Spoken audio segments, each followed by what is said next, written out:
Hi,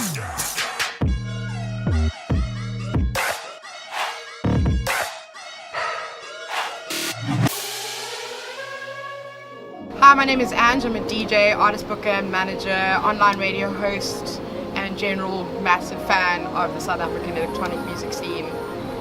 And yeah, I do a lot of things and I'm here to talk about it. So a little bit about who I am and what I've done to get to this point.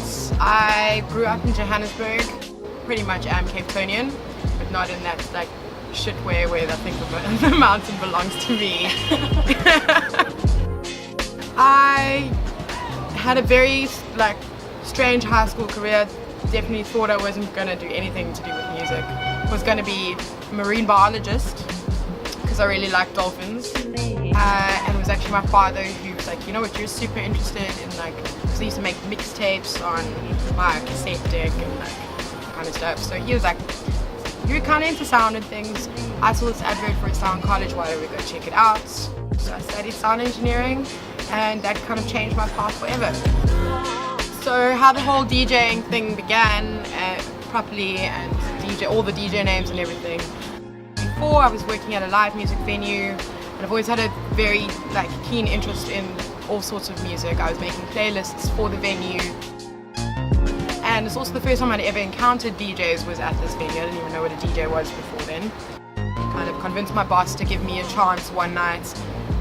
People responded well, and then I just started playing at a student night, which was on the Wednesdays, and it kind of just picked up, and every time I played the response was really good, and I used to just play whatever I wanted to, so the mix of music was very vast. And I didn't have a DJ name at the time, and I got my first real DJ gig at the Assembly by pulling some strings, and I needed a real DJ name for the poster. So obviously every real DJ name starts with DJ, so that was the first good choice. And the second good choice was Sideshow because of Sideshow Bob. There's your DJ name. Terrible choice. Stuck for 8 years, I think. Decided to drop the DJ part when I realized that everyone knew I was a DJ and it just sounded cool to just be Sideshow. And in November of 2015, Dominic Gablowski, who I respect highly and has been a mentor in my life for a very long time, pulled me aside and was like, cool, this sideshow thing has to stop. You are not a sideshow. It's got a negative connotation for what you're projecting to the world. You need a stronger brand. You need something that represents you. And by the end of the next week, had decided on just being Ange because everyone knows who Ange is. It's a very strong brand, and it's directly me. I've always managed my own career, and then it was actually Ross Fink Dank who came to me one night, and he was like, one of the nicest things anyone's ever said to me. He said, I feel like you could scare the shit out of someone with an email, so I think you could be a really good artist manager or booking agent, so why not give it a try. The Cult of Maybe thing is I'm just really good at naming stuff, and I woke up the one day and I was like, Cult of Maybe. I was like, people's attention spans are so short, but everyone hurts towards things depending on what someone says. So cult mentality is still massive, but the thing you're a cult about is changes every second week. So that's kind of the basis behind it, is being super dedicated to a lot of different things, which is what I am. You see, hey, you didn't know that. So that's where the Cult of Maybe comes from. I've been throwing parties for a few years, aside from me getting booked to play at other people's parties. I've always told people, you know what, if you're not getting the opportunity to do the things you want from someone else, then the only other way to do it is to do it yourself. And one of the things that I got involved with a few years ago is a party called Girls Just Want to Have Fun. The idea was fun music based on strong female artists and that kind of stuff. And this is the first time Tiny T and I had ever met or played together or anything. So that's been a really cool experience for me. I've always been massive on giving back because I had to do everything myself on the come up. So you could be selfish and sit on your throne with all your knowledge by yourself, but I'm not really a big fan of holding all my cards to my chest, because there's no point in doing that, you know. And yeah, I've taught Tracy Lee Roslin how to DJ, taught Beyonce Knowles how to DJ. We've had Inga Beckman twice, we've had K Dollar twice, K Faith twice, you know, like really solid women who are doing dope shit and who I really get along with really well, and just share the vision of what we're trying to do. And then something to dance to is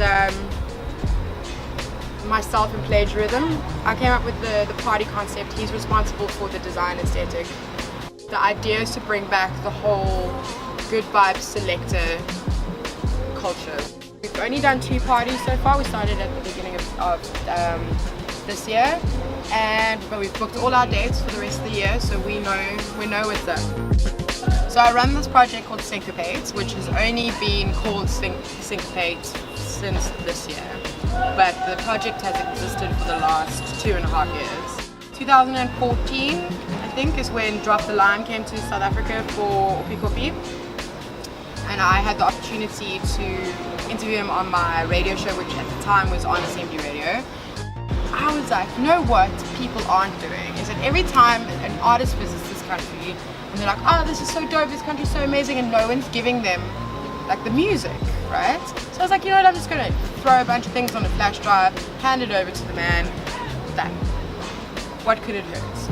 And I gave it to him live on radio, and he freaked out. He was like, this is like the best gift anyone's ever given me. And that reaction, I was like, I think more people are gonna feel this way. So then 2015 came around and I was like, CTMF, there's just like a hive of internationals, I'ma do it. So then I just announced this project that the Cult of Maybe was doing this flash drive thing. Didn't get approval from anyone. I was just like, I'm doing it. I was like, I have a ticket, I can walk around, I don't need permission to give someone that flash drive, you know. I'm gonna go rogue on your ass. Literally walked straight into Mr. Carmack because my eyes were blinded by an LED car can that was on the floor, and I was like, oh no, someone said Carmack's up here. Bang, walked straight into him, and I was like, just the person I'm looking for. And so that first year it was Selection, Mr. Carmack, Slugabed, HVOB, Fortet. That was scary.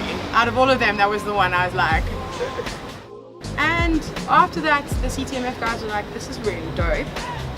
So then the following year they showed more support. Then they were like, cool, so they shared, helped me get bigger reach for the submissions, and then I did it all over again. So, and then again this year, CTMF were extremely accommodating, but I knew that the brand needed to have a name and a thing. So again, very good at naming stuff. Syncopate, obviously syncing flash drives, that's the thing, and then but syncopation in music is about bringing the beats and the notes that are in the background and pushing them to the foreground. So it's about bringing the underground to, hey, see? But yeah, so it's just like about making sure that we're bridging this gap. You know, it's also easier for one person or one entity to be doing it rather than like 50 guys going, please listen to my latest EP. I'm doing this and I don't want anything for it. And a huge part of that is Lexar has been extremely supportive, and they give me flash drives now because they think it's a cool idea. So I have a online radio show with Reform Radio. Reform Radio is a internet radio station that is based in Manchester, and they are also in the top 25 online radio stations in the world on Mixcloud. It's almost a year ago, I think it was April last year. Through Dominika Vlosky, I got a connection to this radio station. The station manager was looking for a South African female DJ to curate a 100% South African electronic music show.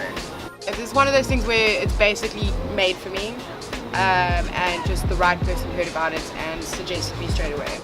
They asked me to do a radio format 2-hour feature, so not just like a 2-hour mix, like I had to do a radio show. And obviously I had radio experience from Assembly Radio, so it was easy to do that part. And they were like over the moon with it, and they were like, listen, we know you're super busy, but would you want to do a monthly show? And I was like, I'll quit a bunch of things to be able to do this, so yes. They've moved me to a Sunday night as of the last show. It's 10 p.m. to 12 p.m. GMT, which is midnight to 2 a.m. in South Africa. This radio show is extremely rewarding because it's an outlet for me to do radio, because I never knew I was going to love radio as much as I do. And when I wasn't doing it, I missed it a lot. And this at least gives me that opportunity to do radio, but also to be able to play whatever I want to, and I don't have to fit in any boxes in any way. And it's really, really rewarding. Career highlights. This is a tough one because obviously I've been like DJing for 10 years. There are small things that seem small that are quite significant, like that would not have been in the place that I am if it hadn't happened. I think the first person to take my career as a DJ extremely seriously was Blaze from Helsinki. That was important for me. It's for somebody outside of my circle, outside of my bubble, to go, you're doing something. So that was a career highlight. And then I think the first festival that I ever got booked for was Ramfest. First Oppikopi I got to play, it was me, Cybot, Diplo, which was like me, die, dead, you know, like that was intense. We did this really dope campaign with Tex in the City when I wasn't getting booked for discotheque. So we did a thing, we made a sign saying DJ sideshow for discotheque, handwritten by my friend Zara, and we just walked around like town getting different like random people to hold it, taking photos. And we made this blog post, and it just like people like loved it, you know, and a couple of weeks later I got booked for discotheque. Filled the Dome 3 p.m. for Rocking the Daisies, you know, and like being booked for Rocking the Daisies, everyone wants that. And for me, honestly, I don't care what sets I get booked for, I just want to play. And then yeah, definitely Skrillex coming to play at Fiction. I think those are the ones that I can remember at the moment, but like, yeah, those are good ones. Mad shit. Cool. Plans for 2017. I am actually working on out of Cape Town, like mini tour shows for every single month.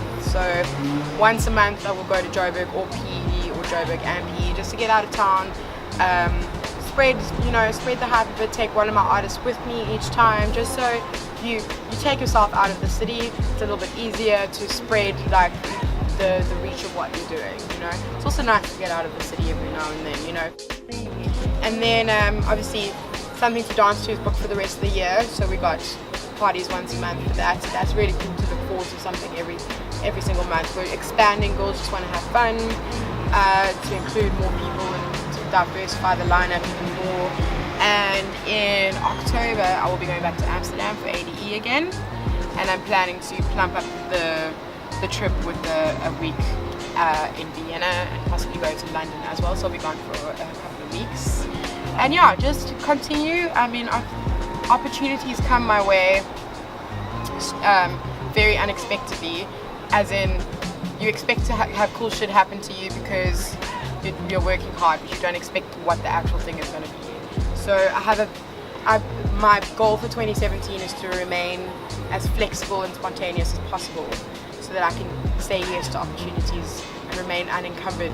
So it's just like, cool, you want to do this? Yes, I can do it, why not? So that's a massive thing for 2017. In case you just missed it, I'm Ange, just talking shit about myself a bunch of time with some tracks in the background. If you want to find me on social media, I'm really funny and post a lot of selfies on Instagram, but they're really good because they're always a different angle of my hair. Changing my hair color in April, so that's going to be really exciting. You can find me on Twitter and on Instagram, it's Cult of Ange, and then on Facebook and on SoundCloud it's Ange Cult, because the other one was taken, I don't know who. But yeah, and that's it. And then Syncopate is _Syncopate_ on all of the things. Email thecultofmaybe@gmail.com. You can get me on email to hit me up, send me your mixtapes. I know they're fire. Yeah, thank you so much. You know, everything that I do is because I just want the world to know how dope South Africa is. And I hope you think I'm dope. Thanks, guys. Thanks so much for taking the time to check out our video. Let us know what you think in the comment section below, or with a thumbs up or thumbs down. If you liked, please share and subscribe for more That Network content, including creative and artistic based interviews, tutorials, new music releases, and more.